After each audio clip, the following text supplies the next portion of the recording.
परीक्षा पेपर फुटी प्रकरण आणि दिल्लीतील जंतर मंतर येथे आंदोलन करणाऱ्या विद्यार्थ्यांवर झालेल्या कथित लाठीचार्जच्या निषेधार्थ महाराष्ट्र नवनिर्माण सेनेने ठाण्यात आंदोलन छेडले असून आज ठाणा कॉलेजबाहेर मनसेचे नेते व ठाणे पालघर जिल्हाध्यक्ष अविनाश जाधव यांच्या नेतृत्वाखाली विद्यार्थ्यांसोबत आंदोलन करण्यात आले। नीट परीक्षा पेपरफुटी प्रकरणामुळे देशभरात संतापाची लाट उसळली असून त्याचे पडसाद आता ठाण्यातही उमटताना दिसत आहेत। दिल्लीतील जंतर मंतर येथे आंदोलन करणाऱ्या विद्यार्थ्यांवर झालेल्या कथित लाठीचार्जच्या निषेधार्थ महाराष्ट्र नवनिर्माण सेनेच्या वतीने ठाणा कॉलेजबाहेर निदर्शने करण्यात आली। मनसेचे नेते व ठाणे जिल्हाध्यक्ष अविनाश जाधव यांच्या नेतृत्वाखाली झालेल्या या आंदोलनात विद्यार्थी आणि मनसेचे नेते अभिजित पानसे तसेच मनसेचे ठाण्यातील सर्व पदाधिकारी कार्यकर्ते मोठ्या संख्येने सहभागी झाले। नीट परीक्षेतील कथित गैरप्रकारांची सखोल चौकशी करावी, दोषींवर कठोर कारवाई करावी आणि विद्यार्थ्यांना न्याय मिळावा अशी मागणी आंदोलनकर्त्यांनी केली। यावेळी मनसेचे नेते अभिजित पानसे व मनसेचे नेते अविनाश जाधव यांनी प्रसार माध्यमांशी बोलताना दिली। पहिली गोष्ट म्हणजे मी सांगतो, हे आंदोलन आमच्या महाराष्ट्र नवनिर्माण सेनेचं नाही। हे आंदोलन उत्स्फूर्तपणे जे विद्यार्थ्यांनी केलेलं आहे आणि त्याला पाठिंबा म्हणून आणि महाराष्ट्र नवनिर्माण सेनेचे आमचे सगळे पदाधिकारी इकडे आज हजर आहेत। दिल्लीला जंतर मंतरवर काय चाललंय, काय तमाशा घातलाय, हे गेले काही दिवस आपण टीव्हीवर तुमच्या सगळ्यांच्या माध्यमातून पाहतो आहे। मी स्वतः जंतर मंतरवरती गेलो होतो। मी त्या पाठिंबा द्यायला त्या मोर्चात चाललो होतो, त्या मार्चमध्ये होतो। माझ्या डोळ्यासमोर लाठी हल्ला झालेला आहे, माझ्या डोळ्यासमोर कपडे फाटलेले आहेत, माझ्या डोळ्यासमोर लोखंडाचे खेळ लावलेल्या काठ्यांनी डोकी फोडलेली मी बघितलेली आहेत। हा सगळा उद्वेग हा मनात साठलेल्या सगळ्या विद्यार्थ्यांचा आहे। मला सगळ्या देशातल्या या कॉक्रोच आणि या सगळ्या विद्यार्थ्यांचं मनापासून अभिनंदन करावं असं वाटतं की या देशात कोणी न बोलणारे लोक शेवटी हे बोलायला लागले आणि एक मोठा पब्लिक क्राय उभा राहिला।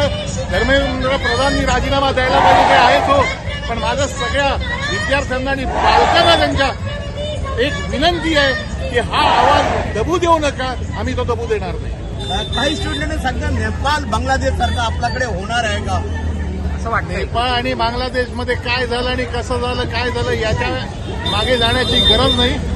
आज हे सगळे स्टुडंट एक साधी मागणी करतायत। गेल्या 7 वर्षात तुम्ही जर अभ्यास केला तर 65 परीक्षांचे पेपर लीक झालेले आहेत। ही आपली शिक्षण व्यवस्था आहे का?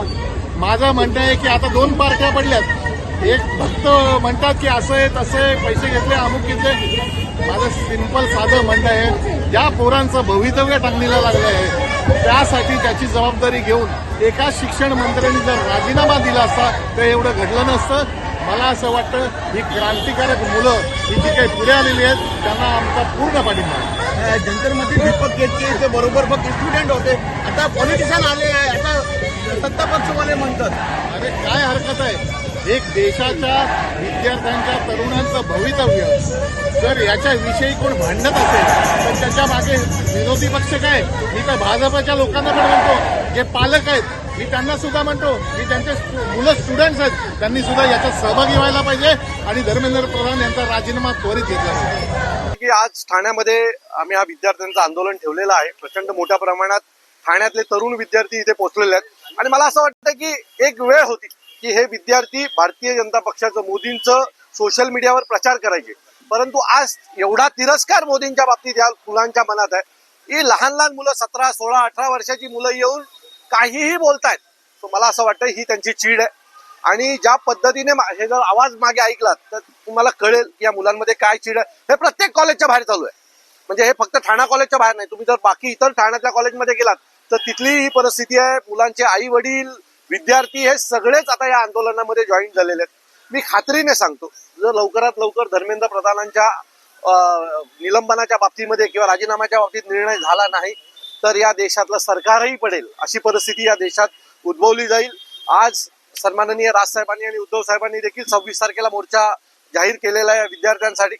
तर मला दिसतंय की पुढचं जे आंदोलन आहे हे अजून तीव्र होईल। सुरुवातीला ज्या वेळेला जंतर मंतरवर आंदोलन सुरू झालं त्यावेळेला हे शांततेत चालू होतं, पण आता ह्याचा एक पुढची स्टेप झालेली आहे की हे आंदोलन तरुणांनी हातात घेतलेलं आहे आणि पुढच्या काही दिवसांनी हे आंदोलन हे प्रचंड मोठ्या प्रमाणात चिघळेल की काय अशी एक भीती तयार झालेली आहे. सो मला असं वाटतंय की मोदींनी तात्काळ धर्मेंद्र प्रधान यांचा राजीनामा घ्यावा, नाहीतर वेळ येईल की हे देश मोदींचा राजीनामा मागेल. अहो, या पंतप्रधानांनी जर त्यांच्या आधीची भाषणं ऐकली, सरकारमध्ये नव्हते, तर हेच मंत्री लोकांचे राजीनामे मागत होते. आणि बरं, जर तुम्ही एखाद्याला जबाबदार मानणार नाही तर या सरकारमधला प्रत्येक मंत्री मजोर वागेल, त्यांना कळेल की आम्हाला राजीनामा द्यावा लागत नाही, आम्ही मजोरीनेच वागणार. त्यामुळे तुमची मजोरी आता बंद झाली पाहिजे. याच्या आधी रेल्वे 2014च्या आधी अनेक रेल्वे ऍक्सिडेंट झाले, त्याच्यात जो जबाबदार मंत्री होता किंवा जो त्या खात्याचा मंत्री होता त्यांनी राजीनामे दिले होते. याचा अर्थ काय त्या मंत्र्यांनी जाऊन रेल्वे चालवली नव्हती त्यावेळेला देखील. सो ती एक नैतिक जबाबदारी असते. जर सरकार यश घेत आहे तर अपयशही सरकारनेच घेतलं पाहिजे. आणि जर अपयश सरकार घेणार नसेल तर ही जी झेंझीज आहेत ना, हे त्यांना अपयश देईल, एवढं नक्की. मी तुम्हाला सांगतो की प्रचंड मोठा मोर्चा असेल. अपेक्षाच्या पलीकडे महाराष्ट्रातला सगळ्यात आतापर्यंतच्या इतिहासातला हा मोठा मोर्चा होईल, याची मी तुम्हाला खात्री देतो. आणि या तरुणांना तुम्ही घाबरवण्याचा प्रयत्न करू नका, हे घाबरणारी पोरं नाहीत. काल त्या एका मुलीनं पोलिसांच्या व्हॅन समोर उभी राहिली आणि जेवढी पोरं त्या व्हॅन मध्ये होती त्या सगळ्यांना बाहेर सोडावं लागलं पोलिसांना. एक वेळ येईल, यातली अनेक मुलं तर पोलिसांची मुलं आहेत. आंदोलनाला येणारी अनेक मुलं ही पोलिसांची देखील मुलं आहेत, राजकीय नेत्यांची देखील मुलं आहेत. आज पोरं घरात ऐकत नाहीयेत, ही मुलं उद्या रस्त्यावर देखील ऐकणार नाहीत. त्यामुळे आत्ताच सरकारच्या हातात आहे की सरकार पडायच्या आधी मंत्र्यांचा राजीनामा घ्यावा, नाही तर उद्या भारी पडेल. मला असं वाटतं की हे काही ठिकाणी सुरू आहे, पण जिथं आमच्या निदर्शनात येईल आणि आम्ही जिथं उपस्थित असू अशा ठिकाणी जर करण्याचा प्रयत्न केला तर मला असं वाटतंय की याचा परिणाम सगळ्यांनाच भोगावे लागतील, सरकार सहित. राज साहब ने आज कहा है कि अगर मेरे महाराष्ट्र के मोर्चा में जो 26 तारीख को निकलने वाला है, अगर मेरे बच्चों के साथ किसी ने हात लगाया तर तिकडेच फटकवून काढेन, हे लक्षात ठेवा. त्यामुळे मुंबई पोलीसचा व्हिडिओ जो व्हायरल होतो, साहेबांनी स्वतः दाखवला आहे, की तुझ्या खिशामध्ये पुढे टाकेल आणि तुझं आयुष्य बर्बाद करेन. आजच्या नंतर कुठल्या विद्यार्थ्याच्या केसाला धक्का लागला तर अविनाश आणि अभिजित सोबत खांद्याला खांदा लावून राजदापूरच्या जितेंद्र आव्हाडांचा कार्यकर्ता रस्त्यावरती उतरेल, हे तुम्हाला दाखवून देईल.